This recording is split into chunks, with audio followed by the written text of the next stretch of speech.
예, 우리 기화연 사무총장 되시는 신영철 목사님 나오셔서 먼저 기도부터 하겠습니다.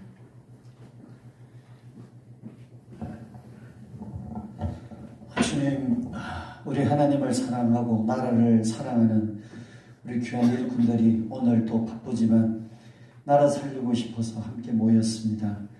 오늘도 하나님 특별히 우리 김일주 장로님을 먼 곳에서 또 보내주셔서 이 나라에 대하여 우리가 정말 어떻게 또 생각하고 우리가 품고 우리가 또 어떤 다짐과 어떤 방향을 향해 나가야 될지 우리가 또 귀한 시간을 가지게 될 터인데 전하는 우리 장로님을 지혜로 꼭 붙드시고 듣는 우리에게도 동일한 마음으로 함께하여 주옵소서. 예수님의 이름으로 기도하옵나이다. 아멘.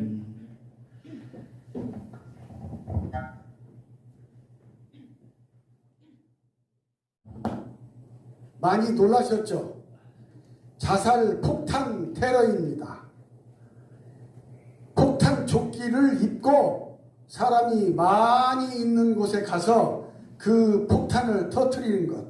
그래서 바이든 대통령도 그 살상당한 미군 13명 그리고 수백 명의 아프가니스탄 그 백성들 불쌍해서 그러셨겠죠. 눈물을 흘리시면서 보복하겠다 그 말을 했습니다. 여러분 좀 이상하지 않습니까? 자살 폭탄 테러 이슬람 이 이슬람의 교리를 보면은요 순교가 최고의 수준입니다. 순교한 남성은 하늘나라 가면 여성들 70명 여명의 그 여자를 데리고 살 수가 있다고 그래요. 그것을 최고의 명예로 생각한답니다. 어느 목사님이 조크를 하시더라고요. 나는 내 마누라 여자 한 사람 데리고 사는 것도 이렇게 힘든데 여자 70명을 데리고 살아? 그게 하늘나라에서 데리고 살아? 그건 지옥이야. 이렇게 조크를 하시더라고요. 옛날에 가미가제 공격도 있습니다. 자살 항공 테러입니다. 군함에다 그냥 수직으로 받고 이제 죽는 가미가제 공격 이런 겁니다. 여러분 이런 사건들을 보고 혹시 생각나는 것 없으셨습니까? 저는요 이 카불 자살 폭탄 테러를 접하고 이런 말이 생각이 났습니다. 잘못된 이데올로기가 강한 신념과 투철한 용기로 무장이 될 때 그때 잘못된 이데올로기가 이 세상과 이 세계를 위해서 어떠한 해악을 끼칠 수가 있겠는가? 어마어마한 해악을 끼칠 수밖에 없겠구나. 따라서 강한 신념이나 투철한 용기가 꼭 좋은 것만은 아니다. 저는 이런 생각을 한번 해봤습니다. 시청자 여러분, 이 놀라운 얘기 아닙니까? 우리가 신념을 가지고 용기를 가지고 일을 할 때 그것을 리드하는 것은 올바른 이데올로기, 올바른 이념이 되어야 된다는 것입니다. 이슬람 교리로 무장된 그런 이데올로기, 이념, 그때의 신념이나 용기는 이 세상을 죽이는 신념과 용기가 된다는 것 아니겠습니까? 시청자 여러분, 바로 주사파 일릭 이데올로기가 이것입니다. 시청자 여러분, 이것은 잘못된 이데올로기입니다. 잘못된 이념입니다. 그래서 우리는 주사파 이 사람들하고 같은 하늘을 이고 살 수가 없다, 이런 결론을 내리는 것입니다. 주사파 해악 중에서 개인적으로 가장 큰 해악은 무엇일까? 저는 이 문재인 주사파 정권의 역사 해석과 역사를 보는 인식이 가장 우리 국민들과 대한민국에 해악을 끼치고 있다. 저는 그렇게 생각을 합니다. 시청자 여러분, 흔한 얘기입니다. 친일과 반일이 있습니다. 반일이 좋은 거죠. 친일은 나쁜 겁니다. 반공과 용공이 있습니다. 반공은 좋은 겁니다. 용공은 아주 사악한 겁니다. 여기까지는 다 알고 있습니다. 그런데 친일과 반공을 이 주사파 정권은 어거지로 연결을 시키고 있습니다. 친일이요. 일제시대 친일은 누가 있습니까? 대부분 80~90%가 지주들이 친일을 했습니다. 그런데 해방이 되고 그 지주들 다 몰락을 했습니다. 이거 여러분 역사책을 보면 다 알아요. 그러면 해방 이후에 재벌이 되고 돈을 많이 번 사람들은 지주들이 아니었습니다. 소상공인부터 시작된 기업인들이었습니다. 이병철, 정주영, 구인회 이런 분들, 일제시대 때 소상공인으로부터 시작된 이분들이 미국의 자유민주주의 시장경제 그 흐름 속에서, 자본주의 흐름 속에서 거대한 상인이 되고 재벌이 된 것입니다. 그런데 이걸 친일 매판으로 그냥 엉망으로 그 사람들을 비판을 하는 것입니다. 친일과 반공은 연결이 잘 안 되는 것입니다. 그러니까 친일한 사람들은 다 반공이다. 그러므로 반공은 냄새가 난다. 반공은 나쁜 것이다. 이런 아이들한테 교육을 시키는 것이 바로 정교조 선생님들의 그러한 교육법이 되는 것입니다. 여러분, 이재명 씨를 한번 보십시오. 이재명 씨가 뭐라고 그랬습니까? 1945년 8월 15일 해방이 되었습니다. 그래서 메가더가 포고문을 우리 한반도에 던졌습니다. 그 포고문 중에는 점령이란 말이 나옵니다. 점령군인 겁니다. 그런데 이재명 씨가 뭐라고 그랬습니까? 점령군으로 우리 한국에 들어온 것이 바로 미군이다라고 얘기를 했지 않습니까? 근데 그때 우리나라에 대한민국이 있었습니까? 그때 우리 그 국민들이 대한민국 국민이었습니까? 메가더가 한반도에 진입한 것은 일제 군인들을 무장해제를 시키기 위해서 들어온 것이고, 그래서 점령인 것입니다. 당시 34만 7천 명 중에서 23만 명이 남한에 있었는데 그 23만 명의 무장해제를 위해서 메가더가 포고문에 점령이란 말을 한 것입니다. 이 이재명이 뭘 압니까? 뭘 공부가 전혀 안 된 사람이에요. 그런 사람이 어떻게 대권을 노린다는 것인지 참 아득합니다. 그러면서 악연이수적으로 그걸 해석하는 것입니다. 해방 3년 공간이 얼마나 복잡했는가 한 예를 말씀을 드리겠습니다. 1945년서부터 1948년 8월 15일 건국되기 전까지 해방 3년은 정말로 복잡했습니다. 여러분 잘 알다시피 1946년에 만주군 군인들이 이제 남쪽으로 많이 왔습니다. 그때 몽양 여운형 선생이 만주군 장교들한테 이런 얘기를 했습니다. 남쪽으로 오지 말고 북한으로 가라. 이제 북쪽으로 가라. 그러면 지금 입장에서 그걸 생각하면 매국노예요. 만주군이 남쪽으로 왔는데 왜 북쪽으로 가라고 그래요? 그 몽양 선생이 한 행간의 의미는 이런 것입니다. 북쪽으로 가라. 그래서 거기서 1개 사단이나 2개 사단 또는 3개 사단 정도를 장악해라.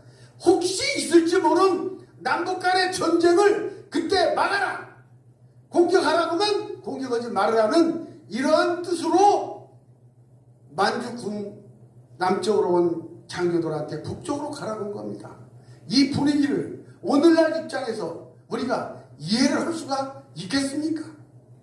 당시 해방 3년 공간은 아주 복잡했습니다. 오늘날의 자유민주주의, 시장경제, 한미동맹, 이 법치주의, 이 대한민국의 시각으로, 가치관으로, 국가관으로 대한민국 해방 3년 공간 1945년에서부터 1948년 8월 15일까지의 그 분위기는 절대로 이해할 수가 없는 것입니다. 증거가 있습니다.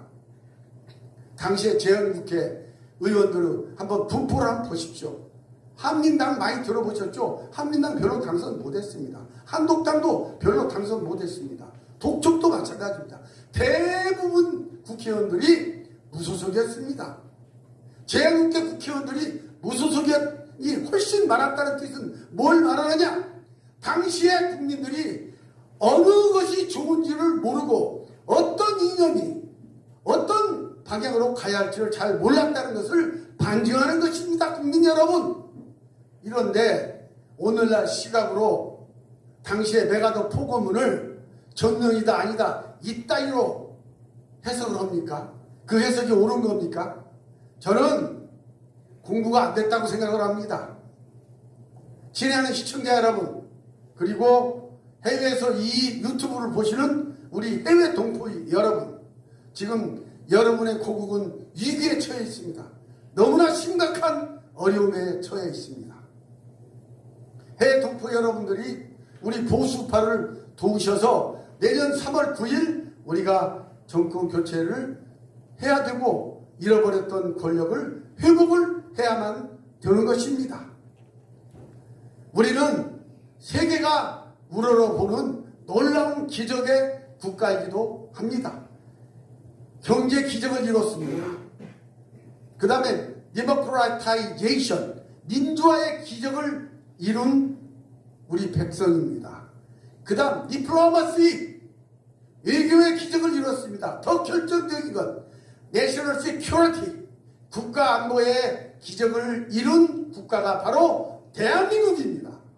이 대한민국을 위해서, 이 대한민국의 회복을 위해서 우리는 다시 한번 분연히 일어나면 되겠다. 친애하는 시청자 여러분, 카불 공항의 테러 사건 많이 놀라셨죠? 자살 폭탄 테러입니다. 폭탄 조끼를 입고 사람이 많이 있는 곳에 가서 그 폭탄을 터뜨리는 것. 그래서 바이든 대통령도 그 살상당한 미군 13명, 그리고 수백 명의 아프가니스탄 그 백성들. 예, 이제 이 시간에는 본 대구 경북 애국 포럼의 주강사로 이번에 김일주 장로님께서 오늘 특별히 서울 쪽에서 아주 긴박한 중요한 모임이 있었습니다만 거기에 가시지 아니하시고 이미 또 약속이 되어 있었기 때문에 이른 아침에 출발하셔서 여기 대구까지 내려오셨습니다. 예, 우리 강사 우리 장로님에 대해서는 이미 여러분들에게 말씀을 드렸습니다만 혹 잘 모르시는 분, 오늘 처음 오신 분들을 생각해서 몇 부분만 이 시간 소개해 드리도록 하겠습니다. 예, 우리 김일주 장로님은요, 이승만 기념사업회 사무총장을 지금 섬기시고 계십니다. 그리고 대한민국 장로연합회 초교파입니다. 공동회장으로 추대받아 섬기고 계시고요. 그리고 또한 그 외에 우리 앞에 지금 잠깐 강사 소개되어 있으니까 여러분도 참조를 하시기 바랍니다. 예, 우리 이 시간 주강사이신 김일주 장로님 나오실 때 뜨겁게 환영하시는 박수로 환영해 주시기 바랍니다.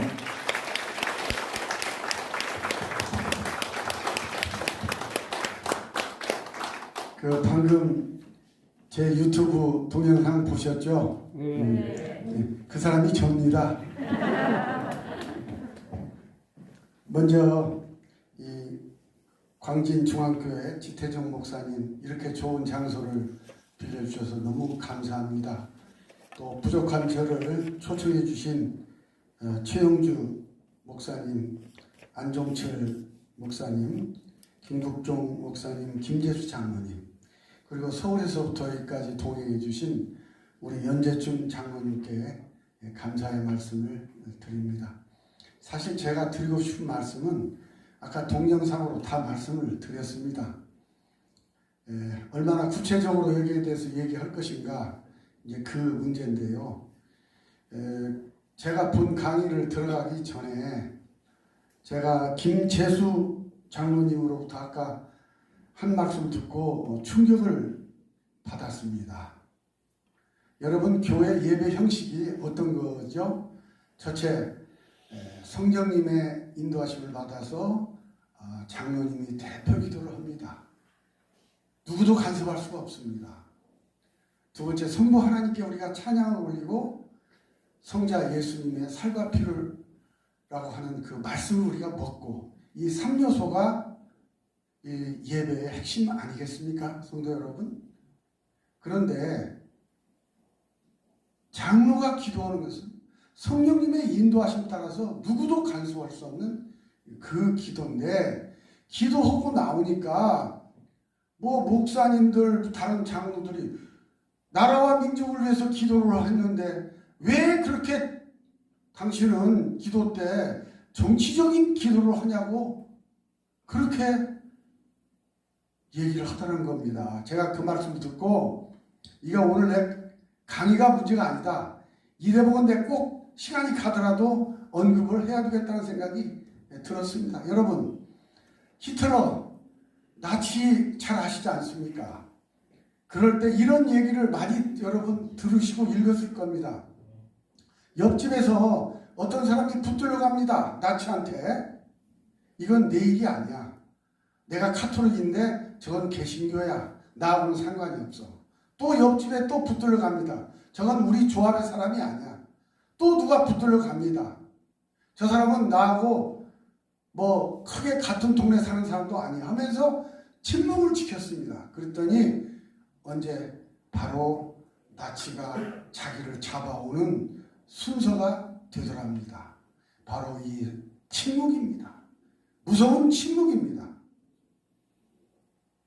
우리 주기철 목사님 일제시대 때 일본 순사에 끌려가셔서 순교를 하셨습니다. 우리가 주기철 목사님 돌아가신 거 우리 교회 잘못이 너무 많습니다. 침묵하는 우리 교인과 그리고 우리 교회들이 있었기 때문에 주기철 목사님이 그렇게 돌아가신 겁니다. 일제시대 때 그렇고요. 그리고 공산주의자들한테 돌아가신 우리 손양원 목사님도 그 뒷 배경에는 말도 못하는 우리 교회와 성도들의 침묵이 있었고요. 우리 한경진 목사님 남한산성으로 쫓겨 올라갈 때 그때도 결국은 군사 고리지 정권에 의해서 쫓겨갈 때 그 뒷면에는 소름 끼치는 우리 교인들과 교회에 침묵이 있었다는 것 아니겠습니까? 여러분, 나라와 민족을 위해서 기도하는데 여기에 우파가 어디 있고 좌파가 어디 있습니까? 이것은 애국이지 정치가 아닌 것입니다. 따라서 우리 김재수 장로님의 그 기도는 하나님께 높게 올려받으셨을 것이라고 저는 생각을 합니다. 이것은 애국입니다, 여러분. 이건 정치가 아니에요. 나라가 지금 전망의 위기에 처해져 있습니다. 이걸 여러분 마음속에 지금 느끼십니까? 주사파란 뭡니까? 김일성 주의자들입니다. 이 주사파가 오늘날 입법, 행정, 사법, 언론, 교육 모든 거 다 장악하고 있습니다. 이걸 우리가 피부로 못 느끼시는 국민이 있다면 죄송하지만 우리는 고생 좀 더 해야 됩니다. 부족한 저나 또 많은 분들이 이렇게 나오는 이유가 뭐냐? 주사파가 장악하고 있는 이 대한민국을 살리자. 정광훈 목사님이 저렇게 피가 목에 터지도록 외치는 건 뭐냐? 내버려 두면 이 나라는 없어진다. 이런 위기감에서 저렇게 광화문대회를 하시고 매주마다 유튜브 국민대회를 하시는 겁니다. 이제 본론으로 들어가겠습니다. 여러분, 제가 나눠드린 그 칼럼 읽으셨습니까? 그게 좀 됐는데요. 이승만과 박정희 칼럼입니다. 이승만과 박정희는 뗄래야 뗄 수 없는 관계예요. 그런데 일부 엔조단체에서 이승만과 박정희가 마치 서로 제갈길을 간 정치 지도자처럼 지금까지 묘사가 됐습니다. 천만의 말씀입니다. 저 전국의 정치학인데요. 박정희 대통령은 군인 시절부터 대통령 할 때까지 이승만 대통령에 대해서 직접적으로 공격한 적이 단 한 번도 없습니다. 그분이 공격한 것은 서대문 이기붕 세력이었고요. 자유당이었습니다. 이 글을 한번 읽어보시면 이해가 갈 겁니다. 이승만 대통령이 박정희 군인을 살려주지 않았다면, 그렇다면 5.16 군사혁명도 없고 우리나라의 산업화 근대화도 없었을 것 아니겠습니까? 이 이승만은 사람을 알아볼 줄 압니다. 여기 제가 조금만 부언을 하겠습니다. 1959년 5사단장을 했습니다. 박정희 장군이. 그런데 전쟁 때가 아니죠. 그때는 군사훈련을 하다가 대위를 포함해서 59명의 군인들이 눈 속에 파묻혀 죽는 엄청난 안전사고를 저질렀습니다. 신문에 날 거 아닙니까? 이승만 대통령이 화가 났습니다. 그래서 그 사단장 경무대로 들어오라고 그랬습니다. 이승만 대통령은 화가 나면 왼쪽 손을 막 떱니다. 왜? 청년 때 일제에 고문받은 후유증 때문에 화가 나면 왼손이 떨려요. 그래서 화날 때는 어떻게 하냐, 이분이 왼손을 꼭 호주머니에다가 이렇게 집어넣습니다. 떨리니까. 박정희 사단장이 그 참 대단한 분 아닙니까? 그때 군인 시절이나 또는 대통령이 될 때도 이번에 기가 막힌 능력이 있었습니다. 그게 혹시 여러분 뭔지 아세요? 차트입니다. 아무리 복잡한 것도 군인 박정희한테만 딱 가면 한 장짜리로 그 복잡한 것들이 다 정리가 돼서 나오는 겁니다. 경무대 분력할 때 전역을 결심했다고 그러죠. 대통령 앞에서 군인 박정희 사단장은 차트를 딱 꺼내놓고 설명을 합니다. 그날 바람의 속도, 적설량, 계곡의 깊이, 그리고 육군 본부에서부터 내려온 지시, 이런 것을 쫙 설명을 하면서 각하 잘못했습니다. 그렇게 얘기를 했다고 그럽니다. 그럴 때 이 떨렸던 왼손을 주머니에서 다 이승만 박사 대통령께서 빼더니 박 장군, 이것은 인재가 아니야, 천재야, 그냥 하늘 재앙이라 이런 뜻이죠. 당신 잘못이 아니야. 가서 근무 잘해. 그래서 사단장으로 원대 복귀를 시켜 주었다는 그 칼럼이 바로 제가 조선일보에 쓴 칼럼이었습니다. 따라서 건국 대통령 이승만, 부국 대통령 박정희, 우리는 이 위대한 역사를 가지고 있다. 그래서 이 위대한 역사를 우리 후손들한테 가르쳐 줘야 되고 대한민국의 정통성과 정당성을 지키자 하는 것이 제가 조선일보 칼럼에 쓴 내용이었습니다. 여러분, 이승만은 대한민국의 설계자였습니다. 박정희는 이승만의 그 설계도대로 대한민국을 건설을 실행에 옮긴 사람입니다. 따라서 이 두 사람은 누가 더 위대하고 누가 더 훌륭하고 이거 얘기할 필요가 없습니다. 두 분이 없었다면 오늘날의 대한민국은 존재할 수가 없었기 때문에 그렇습니다. 자유민주주의, 시장경제, 한미동맹, 법치주의, 이승만은 설계도를 그렸습니다. 여기에 따라서 박정희는 꿈쩍도 하지 않고 그대로 그 설계도대로 대한민국을 건설해 나갔던 것입니다. 이게 우리의 역사입니다. 그런데 이 주사파들은 어떤 짓을 지금 하고 있습니까? 이 김일성 주체 사상, 이 주사파는 지금 박정희를 친일파라고 그러고 이승만을 뭐라고 얘기를 하냐면 아주 그 친일 세력의 아버지라고 이렇게 얘기를 하고 있는 것입니다. 누가 이런 얘기를 했죠? 이재명이 그렇게 얘기를 했습니다. 여러분, 이건 조금 역기로 나갑니다만은 문재인 씨가 대통령으로 등극을 했을 때 우리 모두가 다 염려를 했습니다. 조금 공부를 하고 미래를 예측하는 사람들은 굉장히 걱정을 많이 했습니다. 그 취임사 얼마나 기가 막힙니까? 뭐 정의는 평등하고 균형 있고 공정하고 뭐고 얼마나 기가 막힌 취임사를 했습니까? 그런데 그 후에 하나씩 나오는 그 행동들 한번 보십시오. 신영복이 그 간첩입니다. 존경하는 철학자 영전에 술 한잔 팍 치고 싶다고 했지 않습니까? 그 후에 다음에 윤희상이 독일 가서까지 자기 와이프를 시켜서 꽃다발을 그 명절에 바쳤죠. 그것뿐입니까? 김원봉이 6.25 동란 6.25 전쟁의 그 원흉이고 그리고 6.25를 책임져야 할 그 김원봉이를 갖다가 국군의 뿌리라고 그러고 화룡정정은 홍범도입니다. 홍범도 얘기해서 시간이 많이 걸리겠지만 홍범도는 북쪽으로 가야 할 사람이지 남쪽으로 와서 국립묘지에 붙일 사람이 아닙니다. 이렇게 됐을 때 벌써 우리는 문제에 대해서 이미 짐작을 했어야 됩니다. 아, 저 사람은 주사파로서 결국 민주주의가 아니라 자유민주주의가 아니라 사유민주주의 쪽으로 가는 사람이구나라고 짐작을 하고 우리 보수우파에서 조심을 하고 가열차게 투쟁을 했어야만 되는데 타이밍을 놓친 것입니다. 역으로 이제 이재명이를 한번 생각 한번 해봅시다. 이 사람이 한 말 그대로 제가 아는 말로는 저는 고소당하겠죠.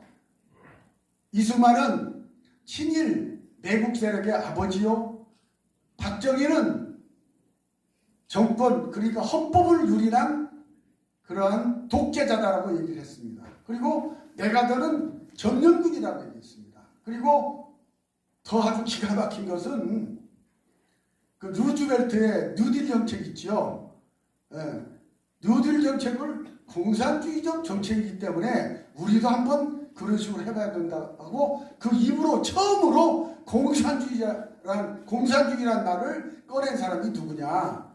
바로 이재명인 것입니다. 그러면 여기서 빨리 알아차려야 됩니다. 저 사람은 대통령이 되면 문재인보다도 더 악랄한 공산주의자, 사회주의자가 될 것이다. 우리가 알아야 되는 것입니다. 그런데 이렇게 긴장하는 국민들이 과연 몇 사람이나 있습니까? 저는 문재인 때 우리가 미리 예측을 못했다면 이제 두 번 실수는 할 수가 없는 것입니다. 사회주의자, 공산주의자 이재명이를 더 이상 저렇게 날뛰도록 내버려둘 수는 없겠다. 이런 생각을 해보는 것입니다. 이 주사파 정권에 정말로 이 사람들의 아주 영어로 말하면 sophisticated한 전략이 있습니다. 그건 뭔지 아세요? 감히 입법, 행정, 사법, 언론, 교육 다 장악하고 있으면서도 이 주사파 정권이 절대적으로 공격하지 못하는 주제가 하나 있습니다. 그건 뭔지 아세요? 대한민국의 정통성과 정당성을 이 사람들은 공격을 못합니다. 그러면 대한민국의 정통성과 정당성을 공격하지 못하는데 대신 옆에서 옆적으로 간접적으로 공격하는 내용이 하나 있습니다. 그건 무엇일까요? 바로 이승만입니다.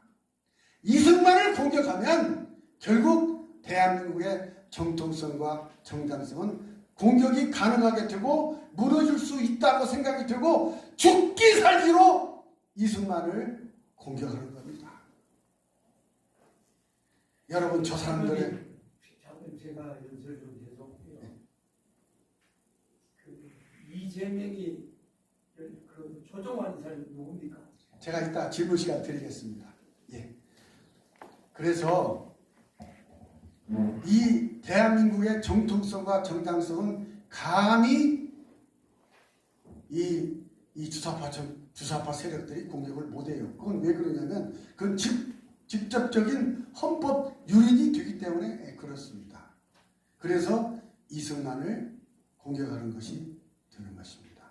여러분 우리가 산이냐 알칼리성이냐 산성이냐 이렇게 우리가 시험할 때 뭘 집어넣죠? 리트머스 시험지를 집어넣지 않습니까? 빨간색으로 되느냐 파란색으로 되느냐 이거 보고서 아 이것이 산성이다 알칼리성이다 우리가 알지 않습니까? 어떤 사람이 좌파냐 우파냐 이걸 우리가 살아가면서 구분해야 할 어떤 핵심적인 개념이 있습니다. 그건 뭐냐면 쉬운 방법이 있습니다.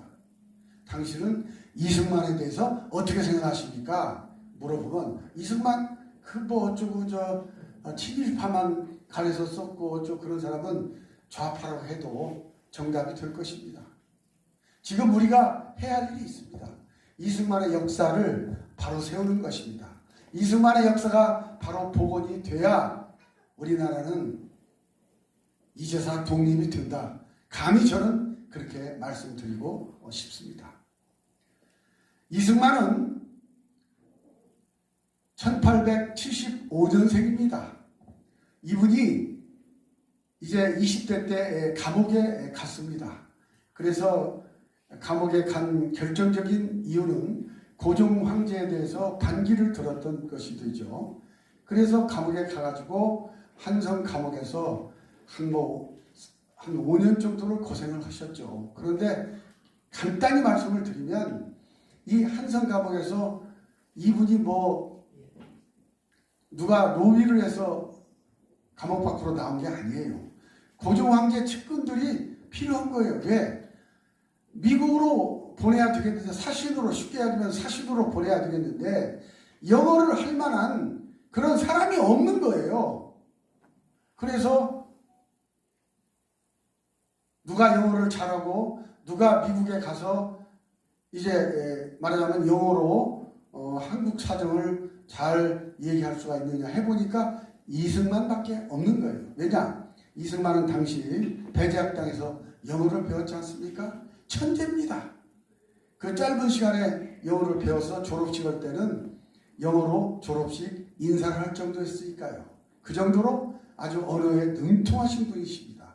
그래서 이제 미국으로 이제 가게 됐죠.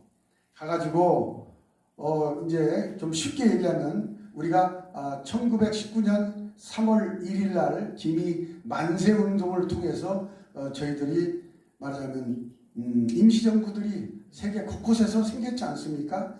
5-6군 정도 있었는데 뭐 블라디보스토크에도 있고 이 한성에서도 있었고 또 상해에도 있었고 수없이 많은 곳에서 이제 임시정부가 있었는데 이제 가장 큰 한성 정부가 이제 상해로 같이 가서 그게 말하자면 통합된 대한민국 임시정부가 생겼던 것입니다.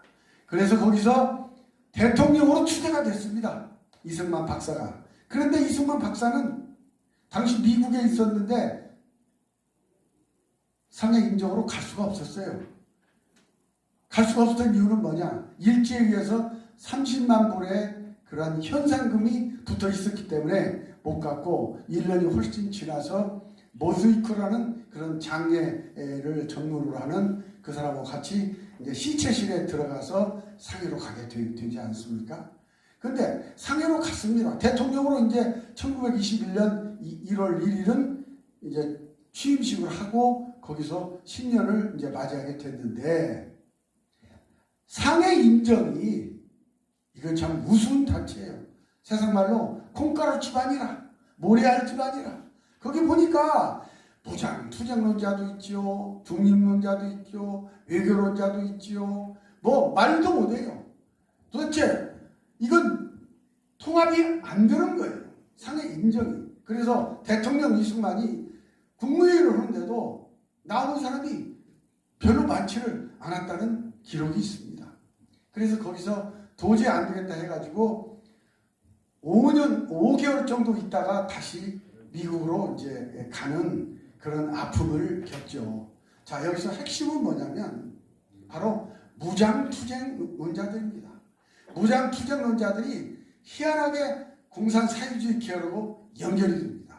그래가지고 이승만을 괴롭힙니다. 소위 말하는 상해 임정에서 보수파라고 하면 이승만, 김구, 안창호 뭐 등등 우리가 알고 있는 사람들은 대부분 다 우리 보수 우파들이라고 분리를 해도 생각을 해도 좋을 것입니다. 근데 말하자면 강경파들, 무장투쟁론자들 이 사람들이 공산 사회주의하고 연결이 돼가지고 따로 이제 나가는 그런 아픔을 겪게 되었는데요.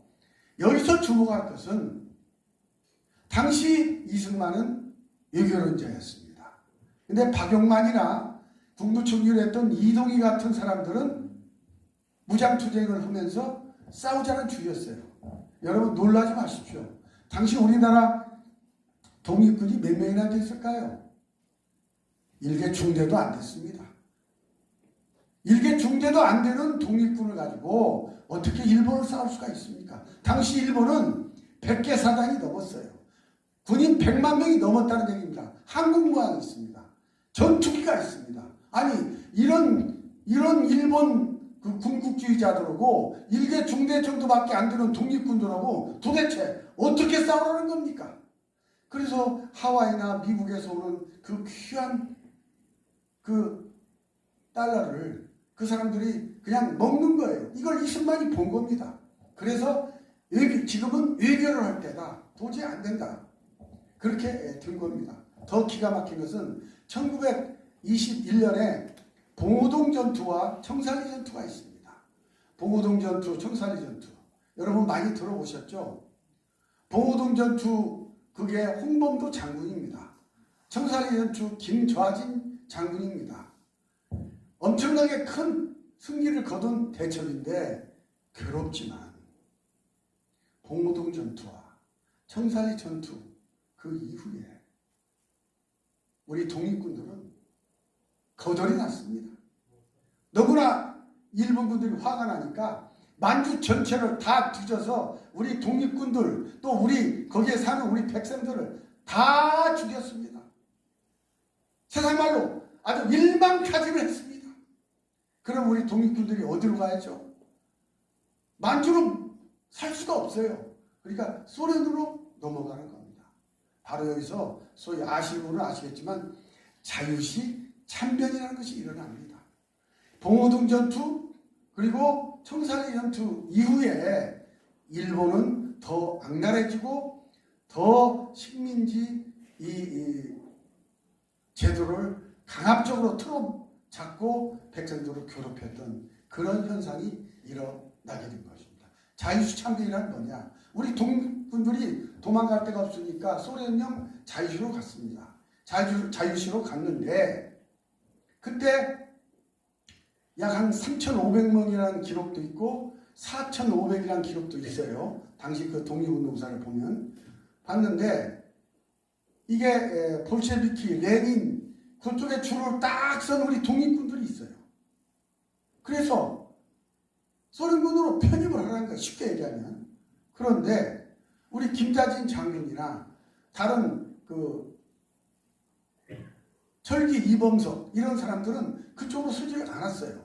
그러니까 우리 그 볼셰비키 적군파 쪽에 섰던 우리 독립군들이 그쪽으로 두르지 않는 우리 독립군들을 마구잡이로 죽여버린 사건이 바로 그 유명한 자유시 참변이 되는 것입니다. 어찌 보면 봉오동 전투, 청산리 전투 이후에 일어났던 하나의 부작용이랄까요? 이렇게 되는 것입니다. 그리고 거기 핵심 세력이 누구냐? 소비에트 적군파 그쪽으로 넘어간 핵심 세력이 누구냐? 바로 이게 홍범도인 겁니다, 여러분. 그러니까 홍범도는 남쪽으로 오지 말고 북쪽, 북한 쪽으로 가는 것이 정상이라는 얘기가 이래서 나온 것이고, 이래서 보수파 우리 학자들이 왜 홍범도를 데려오느냐? 그 사람이 독립군인 건 맞다! 봉오동 전투, 청산리 전투 업적 이룬 것은 맞다! 그러나 우리 쪽으로 올 것이 아니다. 가려면 북쪽으로 보내지. 어째서 공산주의자 홍범도를 그렇게 남쪽으로 데리고 오느냐. 이게 우리들의 항변인 것입니다. 이걸 문재인이가 듣습니까? 이 말을 안 들어요. 이게 바로 주사파 정권의 소위 이념이고 이데올로기가 되는 것입니다. 여기 계신 우리 애국 우리 동지 여러분들께 이게 바로 우리 독립운동의 실체고 그리고 무장투쟁론자들의 이제 실체인데 그 무장투쟁론자들이 바로 사회공산주의자들과 연결이 되어서 해방이 되니까 그쪽 세력이 어디로 갔죠? 북쪽으로 갔습니다. 김일성. 그래서 김일성의 그 가짜 경력을 도와주는 큰 잘못을 저지르는 것이 바로 임시정부부터 있었던 무장투쟁론자들과 사회공산주의 계열의 큰 잘못이고 결국 거기서 그 사람들이 대접을 받았느냐? 대부분이 다 숙청을 당했습니다. 그리고 이쪽 이승만, 김구, 안창호 등등의 보수우파 우리 세력들은 결국 임시정부의 정통성을 그대로 이어서 남쪽 대한민국 정부로 왔지 않습니까? 그래서 물론 여기서 다투기도 하고 싸우기도 하고 또 김구 선생님 같은 경우는 이제 암살도 당하시고 이제 그렇게 된 거 아니겠습니까? 어쨌든 그런 확연히 이제 구분이 되는 대한민국의 독립운동사가 이제 되는 것입니다. 여기서 여러분이 하나 정리를 해야 할 것이 하나 있습니다. 아주 쉽게 정리를 하나 해야 할 것이 있습니다. 그건 무엇인가? 독립운동사와 대한민국 건국사가 있습니다. 독립운동사. 우리 선조들이 중국에서 풍찬노숙 먹을 것 못 잡수시고 입을 것 못 입으시고 고생하셨던 거 우리가 모르는 사람이 누가 있습니까? 그런 훌륭한 우리 독립운동 하셨던 우리의 선조들 독립운동사. 그런데 미안하지만 정말로 미안하지만 이건 역사는 엄정한 겁니다. 내원하는 것입니다. 우리 중국에 있었던 김구 선생 휘하에 그러한 독립운동 독립군들이 한반도 해방을 해서 여러분 대포 한 방 쏜 일이 있습니까? 총 한 방 쏜 일이 있습니까? 없지 않아요. 우리 독립군들이 한반도 해방을 위해서 한 게 뭐가 있냐고요? 아무것도 없습니다. 계획만 세웠죠. 사실인 거예요 이게. 이런 얘기면 좌파 학자들은 또 난리가 납니다. 저거 엉터리라고. 그러나 역사는 현실 아닙니까? 그 엄청난 고생했던 우리 독립군 우리 선조들이 한반도 해방을 위해서 총 한 방 쏜 일이 있냐고요. 대포 한 방 날린 적 있냐고요. 없잖아요. 그러면 한반도 해방은 어떻게 왔습니까? 하나님의 은혜입니다. 일본 제국지 이 친구들이 욕심을 부려서 미국을 공격했고 그 2차 대전에 참전하지 않았던 미국이 2차 대전에 참전을 했고 미국과 일본이 싸우는 과정 속에서 일본이 항복을 했고 그래서 그 항복의 결과로 우리는 해방이 된 것이지 독립군들의 노력과 투쟁과 전쟁과 총과 칼과 대포의 활동에 의해서 한반도가 해방된 것이 아니라는 것입니다, 여러분. 이건 틀림없는 사실입니다. 한반도는 하늘에서 뚝 떨어진 한반도 해방인 것입니다. 이걸 알아야 제대로 우리가 아이들한테 역사를 가르칠 수가 있는 거예요. 근데 정교조 선생들이 가르치는 우리 교과서 한번 보세요. 마치 한반도 해방은 우리 독립군들이 노력을 하고 싸워서 얻은 인양 그렇게 마치 김구 선생님이 이 한반도를 위해서 어마어마한 노력과 투쟁을 해서 그래서 우리가 해방한 것처럼 아이들한테 가르치고 있지 않습니까? 이런 왜곡된 정교조 교사들의 그 교육을 언제까지 우리가 방치를 해야 한단 말입니까? 역사는 역사입니다. 그분들은 대접을 받아야 됩니다. 그리고 귀감이 되어야 됩니다. 그러나 한반도 해방은 독립군들이 시킨 게 아니에요. 하늘에서 뚝 떨어진 거예요. 하나님이 주신 거예요. 이걸 우리가 아이들한테 교육을 시키고 다시는 이런 괴로운 역사를 만들어내면 안 되겠다는 것을 우리 자식들한테 손자들한테 가르쳐야만 되는 것입니다. 이게 바로 독립운동사입니다. 그런데 이 좌파자들이 어거지로 독립운동사와 대한민국 건국사를 연결시키려고 하고 있어요. 여러분, 대한민국 건국사가 어떻게 됩니까? 1945년 8월 15일 해방이 되었습니다. 이승만 박사, 당시 박사입니다. 박사가 한참 지나서 10월 26일인가요? 24일, 10월 24일 정도 결국은 하지 장군이 방해를 해가지고, 하지 장군이 누구냐? 메가더가 임명한 이 남쪽 이 38선 이남의 총사령관입니다. 하지 장군이. 그 사람이 이승만을 못 들어오게 해요. 그래서 겨우 10월 말쯤에서 이렇게 들어왔고, 돌아보니까 중경에 있는 우리 임시정부 요인들 더 못 들어오지를 못하는 거예요. 왜? 이 사람들이 들어오면 내각이 들어오는 거 아니에요. 그러면 하지가 통치하고 있는데 정부가 두 개가 될 수가 있지 않습니까? 그러니까 하지가 이승만까지는 오케이 했는데 중경에 있는 임시정부 못 들어오게 하는 거예요. 여러분 이거 아십니까? 당시 이승만 박사가 하지 장군과 중경 임시정부 중간에 중재를 했습니다. 그래서 중경에 있는 우리 독립투사들이 국내에 들어올 수 있는데 어떻게 각서를 쓰고 들어왔느냐? 쉽게 얘기하면 김구 선생님이야 그게 많은 우리 독립군들이 어떤 각서를 쓰고 들어왔느냐? 쉽게 얘기하면 나는 우리 조선에 들어가더라도 정치활동을 하지 않을 것이며 하지 총사령관의 지시에 절대 복종을 한다. 김구 선생님도 그렇게 쓰고 각서 쓰고 들어오셨어요. 일단 들어오시는 것이 중요하니까 와가지고 이렇게 해서 했는데 알다시피 제가 아까 동영상에도 말씀드렸지만 해방 3년 공간이 엄청나게 복잡했다는 거 제가 조금 여러분 상식적으로 말씀을 드렸지 않습니까? 정말로 복잡했습니다. 죽어나간 우리 애국지수들 많죠. 고아 송기루 선생도 암살당했죠. 목양 여운형 선생도 암살당했죠. 인천 김성수 선생도 죽지는 않았지만 그 암살 미수 몇 번 그렇게 됐었죠. 그리고 우남 장로님, 그러니까 이승만 우남 장로님도 몇 차례 어려움을 많이 겪었었습니다.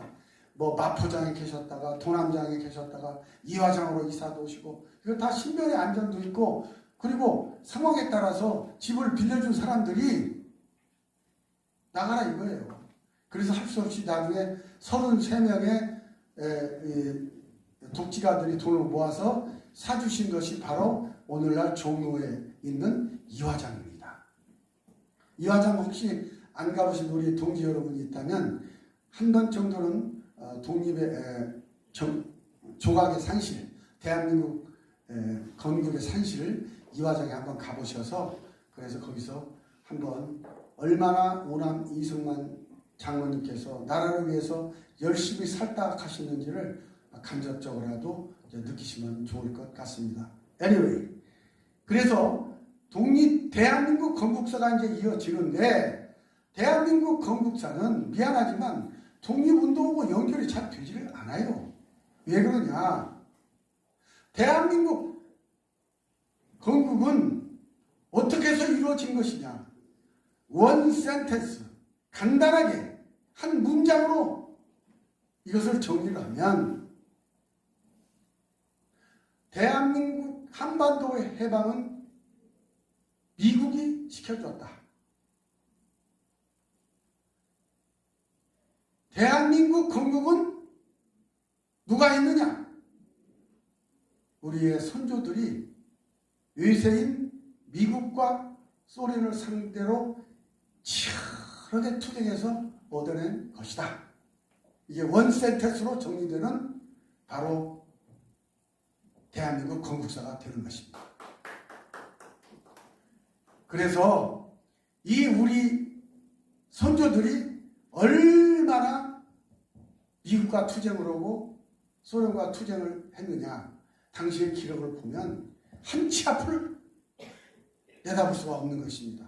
자 여러분 혹시 이승만의 정읍발언이란 말을 혹시라도 한 번이라도 들어본 적 있으신 분 손 한번 들어보십시오. 예, 공부들을 참 많이 하셨네요. 정은바람. 그게 하나의 물꼬를 트는 결정적인 터닝 포인트입니다. 이렇게 됩니다. 얼마나 어려웠냐면 북한에서 사회주의 계열, 공산주의 계열 이 친구들이 그냥 남쪽을 향해서 세뇌를 하고 선전을 하고 특히 뭐 박헌영, 몽양 영정 선생도 공산주의자는 아니지만 사회주의 이론으로 무장된 분이시죠. 당시 미 군정에서 여론조사 한 게 나와요. 80%가 사회 공산주의가 좋다고 나와 있어요. 뭘 모르니까. 왜? 평등하면 좋으니까. 네? 그렇게 나와 있다니까요. 이런 때 이승만, 미국에서 공부하신 이승만 우리 장로님이 얼마나 힘드셨겠습니까? 여러분 알다시피 1945년 12월 달에 모스크바 삼상회의가 있습니다. 여기서 한반도 독립을 시키자. 그러면서 하긴 하되 신탁통치를 시켜야 되겠다. 우리가 일제 36년이라고 하지만 사실은 36년이 아닙니다. 역사 늑약까지 기상을 하면 41년이에요. 41년 지긋지긋한 일본 제국주의자들한테 시달렸는데 또 신탁통치 또 5년을 또 한다? 여러분 이건 용서가 됩니까? 안 되죠. 이건 뭐 전 국민이 아주 상정까지도 문을 닫고 신탁통치 안 된다라고 정직적인 반대를 했고 이승만 김구가 앞장서서 했고 박헌영이도 처음에는 반대한다고 그랬어요. 그런데 어느 날 갑자기 찬탁을 주장하는 거예요. 북쪽에서 내려온 박헌영 공산주의자들은 이건 뭐 교과서에 다 나오는 얘기가 아실 겁니다. 그래가지고 이렇게 심하게 돼서 결국은 신탁통치하는 이제 말하자면 부결이 된 것이죠. 부결이 아니라 진행이 될 수가 없었습니다. 그 다음에 있었던 일이 뭐죠? 미소공동위원회입니다. 미소공동위원회는 1차가 1946년 3월이었습니다. 그리고 2차는 1947년 5월이었습니다. 더 놀라운 게 있습니다. 1946년 3월에 제1차 미소공동위원회가 덕수궁에서 있었습니다. 놀라운 사실. 미소공동위원회가 존재하는 이유는 뭐죠? 뭐 때문에 미소공동위원회가 있었죠? 미국과 소련이 서로 상의를 해서 한반도의 통일정부를 구성해 주자. 그 목표로 미소공동위원회가 시작이 됐던 거 아니겠습니까? 그렇죠. 맞죠? 그게 1946년 3월 달이었습니다. 3월 21일이었습니다. 여러분, 코미디 같은 일이 벌어집니다. 1946년 2월 8일 북한에는 실질적인 북조선 인민위원회, 북조선 임시인민, 말이 어떻든 간에 북조선 임시인민위원회가 생겨가지고 김일성이를 위원장으로 합니다. 이건 뭐냐면 실질적으로 국가가 탄생을 한 것입니다. 1946년 2월 8일 실질적으로 북한을 통치하는 소련 중심이 임명한 그 김일성을 중심으로 한 내각이 형성이 되었는데 한 달 뒤 3월 21일 한 달 좀 넘죠. 한 달 보름 후에 46년 3월 21일에 미소공동위원회가 열면서 한반도를 공동정부로 만들어준 실질적인 국가를 한번 만들어주자고 미국과 소련이 덕수궁에서 현재 회의를 하고 있는 거예요. 얼마나 기가 막힙니까? 이미 북쪽은 이미 국가가 섰습니다. 자, 왜 1946년 2월 8일 날 북조선 임시인민위원회가 국가여 정부냐 증거를 대겠습니다. 이 임시인민회가 한 일은 뭐예요? 첫째가 군대를 양성했습니다. 둘째 경찰을 양성했습니다. 셋째 토지개혁을 했습니다. 넷째 법령을 제정했습니다. 다섯째 화폐를 발행을 했습니다. 여러분 이게 정부예요? 이게 정부가 아니에요. 정부입니다. 이미 국가는 그렇게 형성이 됐습니다. 40년 2월 8일 날 북쪽은 이미 국가가 형성이 되고 정부가 형성이 됐는데 미국 사람과 소련 사람들은 미국 대표와 소련 대표는 한반도 공동정부를 만들어주겠다고 자기들끼리 그렇게 짓을 하다. 그게 됩니까? 소련이 가만히 있습니까? 계속 반대야. 안 돼. 그거 서로 결론이 될 수밖에 없지 않습니까? 이걸 이승만이가 알아낸 거예요. 유일하게. 이승만 우남 장로님이 유일하게 이걸 알아내고, 왜? 이분이 미국 통이기 때문에 미국의 국무부, 미국의 군인들, 메가더는 소련 때부터 이승만 박사를 존경했습니다. 나이 차이는 5살밖에 안 됐지만 아버지처럼 존경한 사람이에요. 왜냐하면 미국 사람들은 그냥 자기가 실력이 많다고 그냥 세상말로 우리말로 꼬랑지를 내립니다. 보세요. 이승만 조지 워싱턴대 하버드 석사, 프리스트대 박사입니다. 근데 자기는 메가더가 자기 내놓을 게 뭐 있어요? 웨스트 포인트 하나밖에 더 있어요? 이런 위대한, 그리고 또 옆길로 또 나갑니다만은 이승만은 명예박사가 아닙니다. 실제로 논문을 쓴 사람입니다. 이승만이 쓴 당시의 논문이 뭔지 아십니까? Neutrality has influenced by the United States. 번역으로 하면 미 합중국에 의해서 영향을 받은 중립 개념이란 뜻이고, 100년이 훨씬 넘은 지금도 이승만의 논문이 주석으로 달리기까지 하는 탁월한 논문입니다. 이게 이승만입니다, 여러분. 메가더가 존경하지 않을 수가 있습니까? 그 이승만입니다. 이승만이 그런 자기 모든 정보를 전부 다 받아낼 수가 있고, 틀렸다. 이미 소련군에 의해서 지금 북한은 벌써 정부가 생각이 됐다. 생겼다. 이미 북한은 시작을 했다. 그게 알아가지고 정읍발언이 6월달에 나온 겁니다. 6월달에. 정읍에 그때 그 당시 여러분들 다 신문 한번 보세요. 당시 경향신문, 동아일보 다 나옵니다.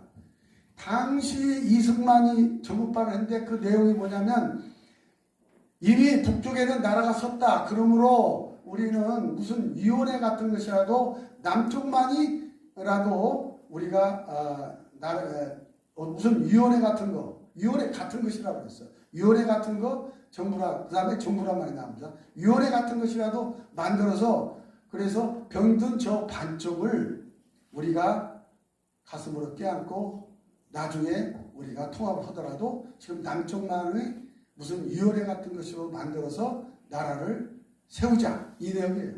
그러니까 당시 경향신문, 동아일보 이런 데서 지금 다 색인이 다 나와 있어요. 인터넷 들어가면 당시 1940년 6월 정읍발언 그 한번 기사 한번 보세요. 야, 지가 대통령 되려고, 남한 통치자가 되려고 이승만이가 지금 이게 나라 통일된 한반도, 통일된 조선을 만들어야 되는데 지가 대통령 되려고 한반도를 반투방을 내 무지무지하게 공격을 받습니다. 이승만이가. 그리고 이제 조금 있다가 도저히 하지하고는 상대가 안 되고 말귀를 못 알아먹어요. 하지란 사람이. 그래서 이제 미국에 갔다가 나중에 1900에 또 6, 7개월 있다가 다시 한국으로, 한반도로 돌아오는, 서울로 돌아오는 그런 일정을 받는데요. 이건 좀 복잡하고요. 자관, 그렇게 고생을 했고, 또 김구 선생도 처음에는 아주 이승만과 협조적이었습니다. 이 이승만과 김구의 갈등은 김구 선생님이 마지막 돌아가시 1년 전까지 호영호재를 했습니다.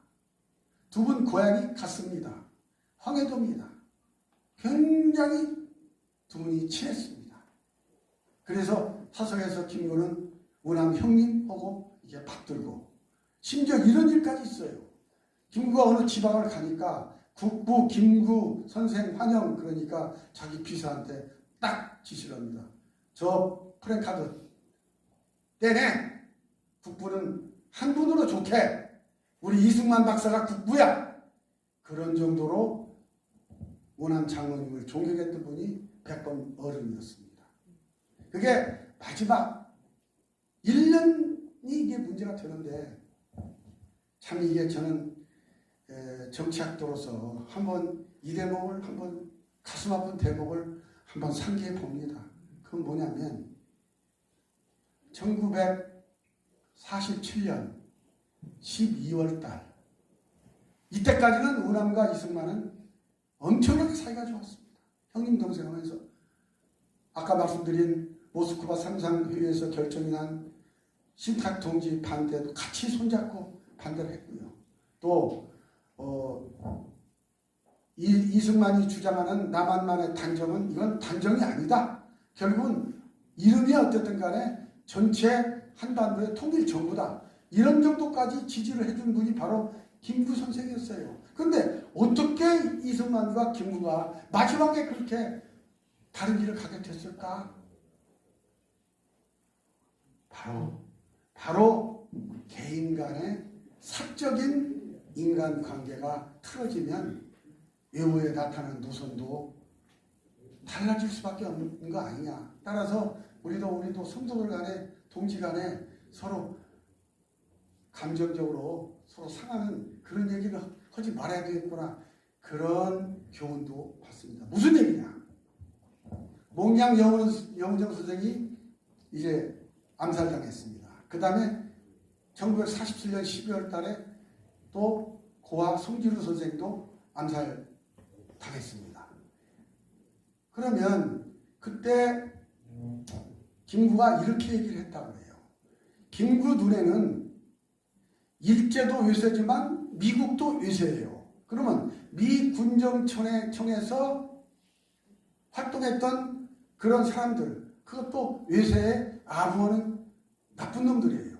김구 선생 눈에는 그렇게 보이는 거예요. 이거 나쁘다고 볼 수는 없죠. 이걸 쓰니까 우남처럼 이렇게 많이 배우고 뭐 이데올로기, 이념, 자유민주주의, 시장경제 그런 것들로 무장된 공무원들은 아니잖아요. 거기까지는 좋은데 이제 군정청에서 근무하는 누구더러 저런 쳐죽일 놈 이제 공부하시면서 그렇게 했단 말이에요. 그러니까 한국당 당원이 옆에 있었어요. 야, 저거 선생님이 저는 고아를 죽이라는 얘기구나. 저 사인이구나. 그렇게 알고 가서 고아 송주를 암살을 했어요. 근데 그게 걸렸어. 다시 말하면 검거가 됐어. 그러면 그 사람이 미 군인들한테 얘기를 했을 거 아니에요. 너 왜 죽였냐? 김구 선생이 죽이라고 해서 죽였다. 그런 얘기가 나온 거예요. 난리가 난 거예요. 큰일이 난 거예요. 김구가 세상말로 비빌 엉뚱이 어디가 있어요? 영어 잘하는 우남 장군이 뿌이잖아. 그렇죠. 그래서 형님 큰일 났습니다. 이래저래 해서 이러니 빨리 하지한테 전화 좀 해주시고 이 아우가 죽게 생겼으니까 나 좀 살려주시오. 그랬을 거 아닙니까? 아주 쉽게 얘기하면. 그런데 우남이라는 양반이 웨이 오브 라이프가 미국적 사고방식에 젖어 있어. 그거 아무것도 아니야. 그냥 가서 조사받아. 그건 뭐 내가 봐도 아무런 문제가 없어. 하면서 그걸 대수롭지 않게 끌었다 이 말이에요. 김구가 어떤 오해를 하냐. 저 형님이 드디어 건국의 과정 속에서 나를 견제하는구나. 나를 지금 배척하는구나. 나를 정적으로 생각하는구나. 이렇게 생각했던 거 아닙니까? 근데 김구 선생이 어떻게 살아 나왔을까요? 참 그러니까 통역도 잘해야 됩니다. 뭐 여기 영어 잘하시는 분 계십니다만 저도 조금 한다고 합니다만은 영어는 우리 정광훈 목사 통역하는 양메리 정도는 돼야 돼. 메리양 정도, 며느리 정도는 돼야 영어 통역한다고 그러지. 우리 메리양 통역하는 거 보니까 기가 막히대요. 참 너무 잘하더라고요.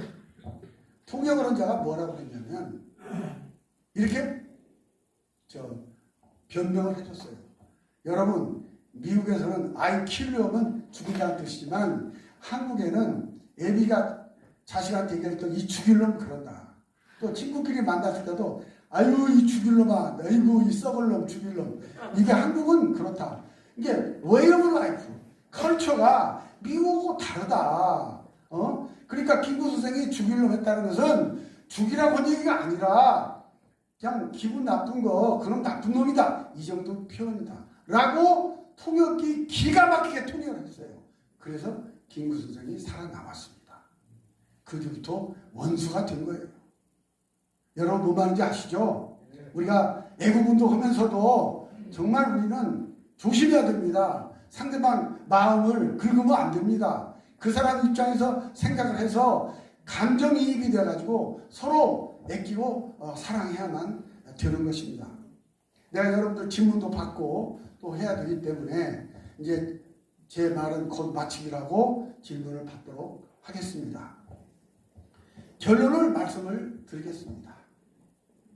이승만이 없었으면 대한민국은 없었다. 이건 틀림없는 얘기입니다. 이승만이 없었으면 박정희도 없었다. 이건 틀림없는 얘기입니다. 그래서 우남 이승만 이분의 역사 바로 세우기가 제대로 되지 않는 한 대한민국은 아직도 독립된 나라가 아니다. 주사파로서 주사파한테 독립된 나라가 아니다. 이승만 역사를 바로 세워야만 되겠다. 제가 이런 말씀을 드리는 겁니다. 그리고 또 여러 가지 드릴 말씀은 많이 있습니다만 여러분 질문을 받아야 되기 때문에 한 가지만 말씀을 드리고 제가 말씀을 마칠까 합니다. 우리나라 전교조 교사들, 저는 민노총도 나쁘고 참여연대도 기분 나쁩니다. 그런데 정말로 제가 용서할 수 없는 집단이 하나 있어요. 그게 전교조입니다. 전교조는 우리 아이들의 영혼을 훔쳐가는 아주 악마적 사악한 집단입니다. 여러분 제 말 동의하십니까? 네. 도저히 용서할 수 없는 게 전교조입니다. 전교조 교사들이 만드는 교과서를 한번 보십시오. 여러분. 얼마나 기가 막힌지. 여러분 백선엽의 다부동 전투 아시죠? 백선엽이가 다부동에서 그걸 막아내지 못했다면 죄송하지만 인천 상륙작전도 물거품이 됐을지 모릅니다. 왜 그러냐? 북한군이 전력을 분산을 시켜야 될 거 아니에요. 이 낙동강 전투에서 막 어마어마하게 투쟁을 해야 거기에 있는 북해군을 우리가 잡아놓을 수가 있는 거 아니에요. 따라서 다부동 전투는 그만큼 6.25 전쟁에서 소위 그 전세를 가르는 중요한 분수령이었습니다. 그 다부동 전투가 8종 교과서에 나오는 교과서 몇 개나 된다고 생각하십니까? 한 개인가요? 위에는 없어요. 위대한 백선엽 장군의 다부동 전투가 우리 아이들 역사 교과서에 없다니까 여러분 한번 찾아보세요. 그런데 김일성의 보천보 전투라는 게 있어요. 보천보 전투는 뭐냐? 김일성이가 6.25 때 했잖아요. 마적대를 했잖아요. 마적대. 그래가지고 그냥 여러 동네 돌아다니면서 곡식 뭐 이렇게 뺏고 막 그러고 했는데 어떤 때 가끔 이 일제와 싸운 독립운동도 가끔 하긴 했어요. 그게 어디냐면 바로 보천보라는 것이에요. 보천보에 파출소가 하나 있는데 거기에서 민간인 일본인 5명인가를 죽였어요. 그러니까 이건 독립운동도 아니에요. 제가 보기에. 그런데 그 김일성의 보천보 전투는 우리 아이들 교과서에 나오는데 백선엽의 다부동 전투는 안 나온다는 거. 여러분 이게 정상입니까? 아닙니다. 이런 기막힌 교육을 하고 있는 것이 전교조고 우리 아이들의 영혼을 훔쳐가는 작자들이 바로 전교조인데 이거 우리가 3월 9일날 정권 회복을 위해서 싹 쓸어버려야 되지 않겠습니까 여러분?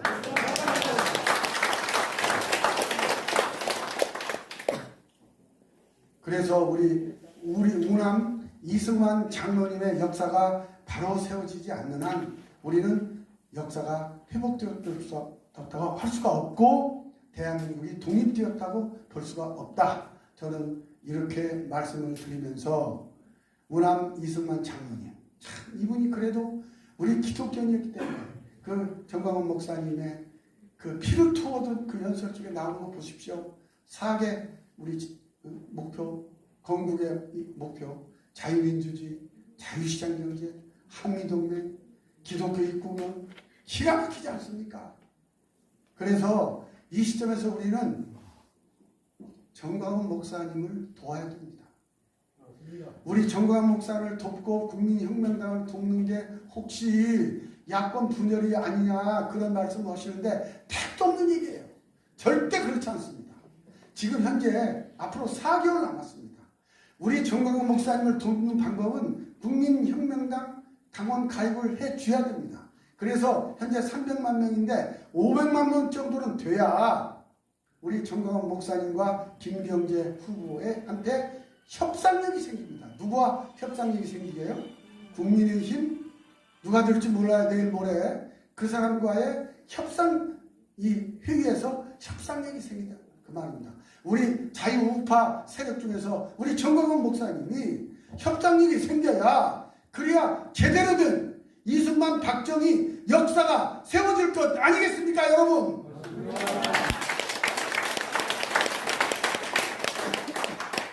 이것은 절대적으로 제가 과한 얘기도 아니고 과장된 얘기도 아니고 또 개인적으로 제가 정광훈 목사님한테 잘 보일 이유도 하나도 없습니다. 그래서 이승만 박정희의 역사가 제대로 우리가 갖고지지 않는 한 대한민국의 독립은 아직 된 것이 아니다. 그래서 여러분들 정광훈 목사님 좀 도와주자 이 말씀을 끝으로 제 얘기를 마칠까 합니다. 고맙습니다. 혹시 질문 있으신 분 하시죠? 예, 말씀하시죠. 이승만 박사와 김구수생 관계 있어가지고, 관계 있어가지고, 이제 죽은 서로 이제 사이가 풀어진 것이 장로님 말씀 그대로만 딱 들으면 우리 이해가 잘 안 되거든요. 예. 왜냐하면, 예. 왜 그러냐면, 이제 우리는 김구 선생은 민족주의자고, 이 이승만 박사는 대한민국 꼬집 세우기 위해서 한데, 그래가지고 갈등이 생기고, 이래가지고, 이렇게 이제, 이해하고. 그 좋으신 질문이에요. 제가 아까 시간이 없어서 제가 설명은 못 드렸는데, 김구 선생 암살에 대해서 잠시 객관적인 팩트를 말씀을 드리겠습니다. 안두희라는 사람이요. 군인이었었는데, 장교였었는데, 그게 서북청년단이었습니다. 그래서 서북청년단의 핵심 세력들이 안두희를 아마 설득을 한 것 같아요. 그래서 이 양반을 이렇게 암살을 했는데요. 또한 객관적인 얘기를 한번 또 해봅시다. 1948년 8월 15일에 우리가 건국을 했습니다. 근데 우리 김구 선생님은 여러분도 잘 알다시피 1948년 50 총선거 전에 한 달 전에 북한에 가서 사자회담을 했죠. 김일성, 김두봉 이쪽에서는 김구 그리고 김규식 이렇게 사자회담을 했는데 거기서 사자회담에 나온 결론이 뭐냐? 첫째, 50 총선거 하지 말라. 남북이 분단이 말하자면 영속화 된다. 둘째, 미군 철수해라. 뭐 등등 해서 그런 결론을 내렸습니다. 그게 김구 선생님의 지론이었어요. 나중에. 그러다가 어쨌든 50 총선거는 대성공을 이루어서 어쨌든 국가가 건설이 됐고 그래서 1948년 50 총선거 그래서 5월 말이군요. 5월 말에 제1차 개헌의회가 생겼고 개헌의회가 생겨서 이윤영 당시 의원 목사님이시죠. 개회 예배를 하기 전에 기도가 있었다는 것은 여러분도 잘 아실 겁니다. 그래서 우리는 세계 유일하게 나라가 생길 때 기도로부터 시작된 나라라는 근거가 국회 속기록 1페이지가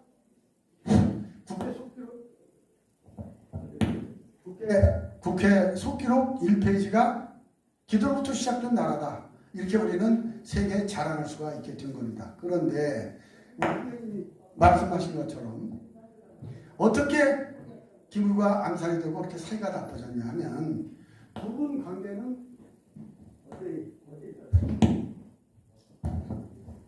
분 관계는 변함없이 사이가 뭐 좋고 동생 형님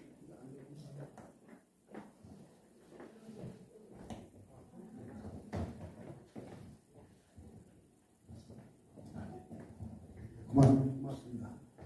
두 분 관계는 뭐 변함없이 좋은 관계였는데 문제는 주변에 있는 사람들의 문제였습니다. 그리고 지금 이렇게 제가 생각해 봐도 김은구 선생님의 1948년 50총선 이후에 이분의 행동이 과연 옳았냐? 이 부분은 또 원하다 프로그램입니다. 왜 그러냐면 1948년 8월 15일 정부가 생겼습니다. 그리고 우리가 국가로서 유엔에 인정받기 위해서, 세계로부터 인정받기 위해서 1948년 9월 달에 있는 파리 제3회 유엔 총회에 참석하게 됐어요.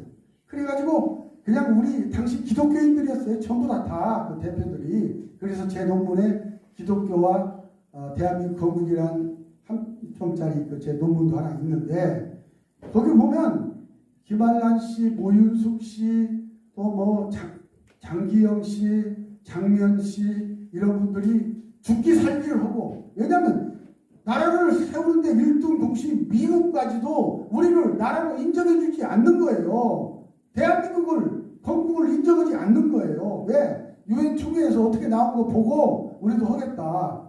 그러면서 우리 국가로 인정하지 않는 거예요. 그러니까 우리 이승만 대통령이 기독교인 중심에 금방 얘기한 그런 분들을 중심으로 제3차 파리 유엔 총회에 이제 보내는 것입니다. 보냈는데 그 당시 우리 한국 대표들이 국내에 소식을 전하는데 아주 정말 기분 나쁜 소식들이 막 들어오는 거예요. 첫째로 48년 10월에 있었던 여순 반란 사건. 얼마나 참 무서운 우리 동족끼리의 동족 상잔이었습니까? 두 번째로 대구 폭동. 세 번째로 김구 선생이 성명서를 내서 우리 대한민국을 승인하면 안 된다 해가지고 유엔 사무총장한테 편지를 내는 거예요. 여러분, 이게 과연 아무리 김구 선생이라 하더라도 이게 타당합니까? 안 타당합니까? 타당하지 않습니다. 유엔 사무총장한테 이거 대한민국 승인해주면 안 된다고 편지를 낸다니까요. 제가 없는 얘기를 하면 저는 학자로서 이제 저는 매장당하죠. 사실이라고 여러분. 이게 이런 것들이 대외적으로 알려지겠습니까? 알려지지 않겠습니까? 서북청년단, 북한에서 김일성 정권에 실어보고 있던 사람들이 남쪽으로 물밀듯이 내려오잖아요. 그래가지고 서북청년단을 결성하잖아요. 그 사람들 눈에 본 김구는 매국노예요. 도저히 용서할 수 없는 매국노인 겁니다. 그래서 안두희를 충동질 시켜서 김구 선생을 암살하게 되는 것입니다. 이게 팩트입니다. 그런데 여러분, 지금은 이 동영상이 돌아다니지 않아요. 당시 이승만 대통령께서 백범 김구가 암살됐다 보니까 그 현장을 갑니다. 백범이 죽었던 그 현장을 갑니다. 가가지고 손을 잡습니다. 그러면서 통곡을 합니다. 백범, 이게 웬일인가? 백범, 일어나요. 통곡을 합니다. 이게 대한뉴스에 나왔습니다. 그런데 어느 날인지 이게 없어졌어. 좌파 정권이 등장하면서 없어져 버린 거예요. 이게 사실입니다. 그래서 백범과 우남은 친형제처럼 지냈다. 마지막에 아까 내가 고아 송준호 암살 문제 때문에 이렇게 됐다는 거, 그것은 저의 주관적인 판단일 수도 있어요. 그러나 이런 것이 작용하지 않고서야 어떻게 1948년 1월 달부터 이렇게 급격하게 김구가 생각을 바꿀 수가 있었느냐. 왜냐하면 아까도 말씀드렸지만 우남 박사가 주장하는 단독정부는 그것이 어디에 있다 하더라도 그것은 한반도의 통일정부다라고 지지해주고, 그리고 김기숙도 마찬가지예요. 경향신문에 인터뷰를 했어요. 이름과 상관없이 그것은 북한과 상관없이 그것은 통일정부다라고 한 사람들이 갑자기 1948년 1월달 돼서 바꿔져가지고 북쪽의 김일성과 이렇게 연락이 돼서 4월 달에 사자회담을 하고 미군 철수해라 50총선거 안 된다. 급격하게 바꿔지게 됐다는 겁니다. 그 이후 얘기는 같습니다. 또 다른 질문. 예.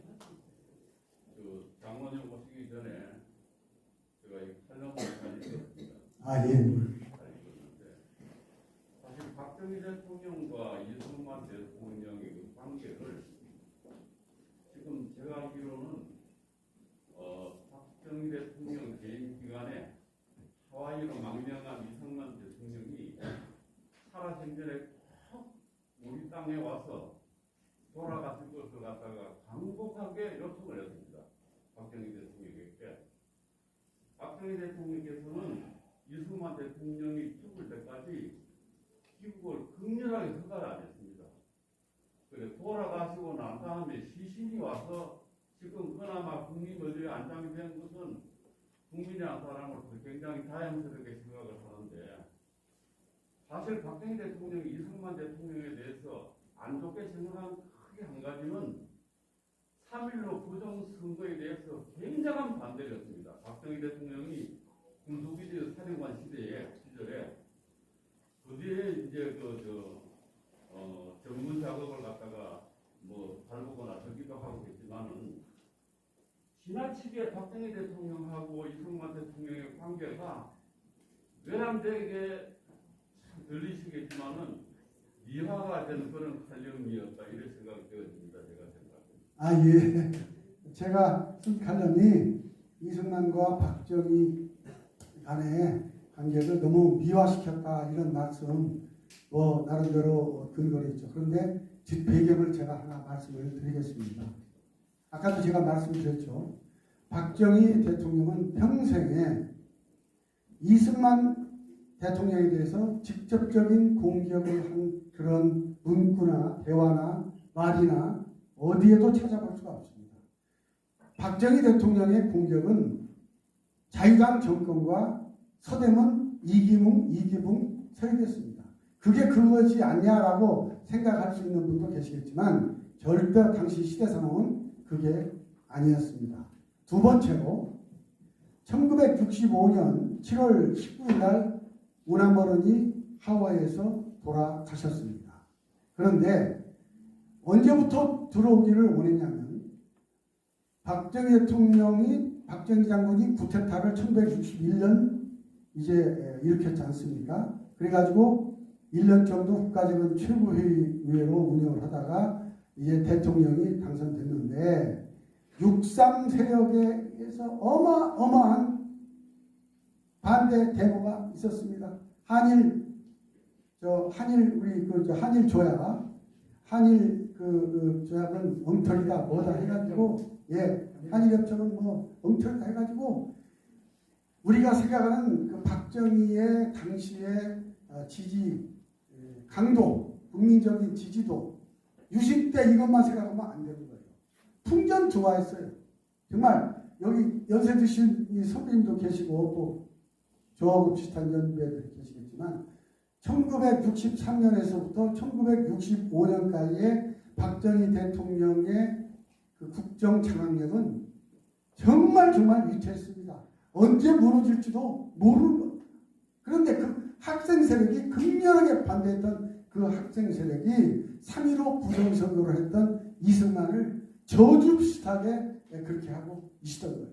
그리고 김구만을 그냥 추앙하고 그렇게 돼서 하나의 통치 전략으로서 남산의 김구 선생의 동상을 이렇게 높이 세워줬지만 이승만 대통령의 동상이나 이런 것은 전혀 엄두도 못 냈다. 그러니까 그런 지적은 맞습니다.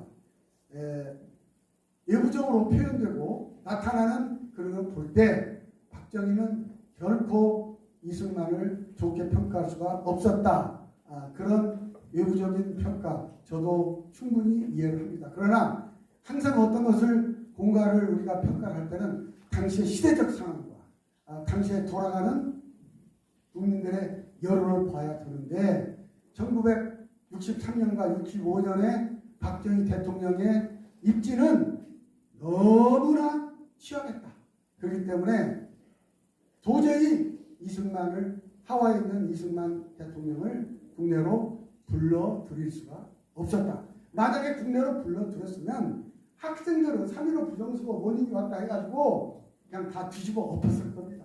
그러면 엄청난 사상자가 생겼을 겁니다. 당시의 시대적 상황을 한번 보시라 이런 말씀을 드립니다. 그랬습니다. 네. 시간 좀 많이 예, 하셨는데 마지막 예.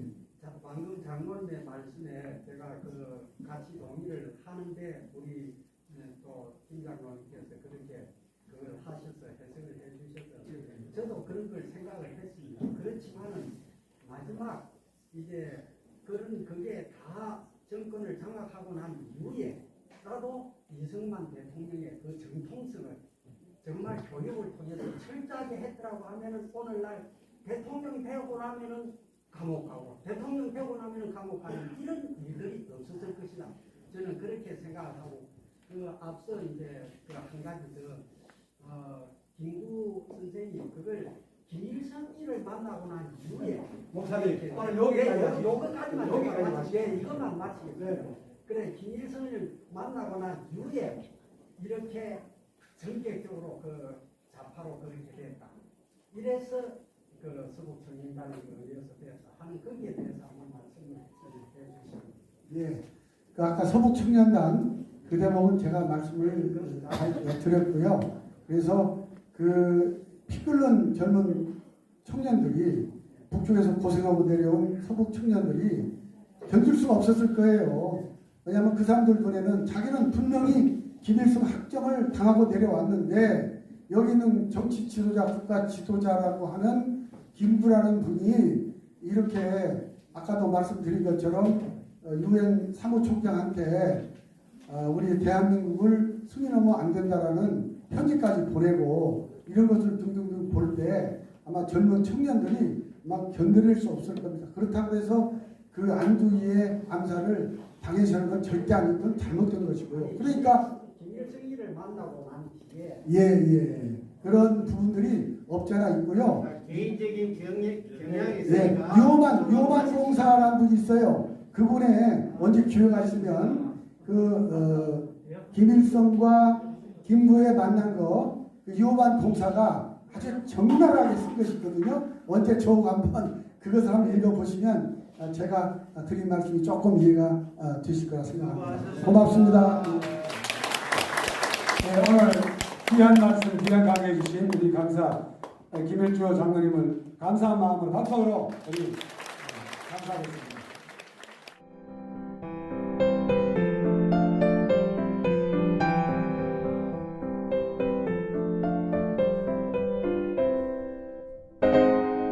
you.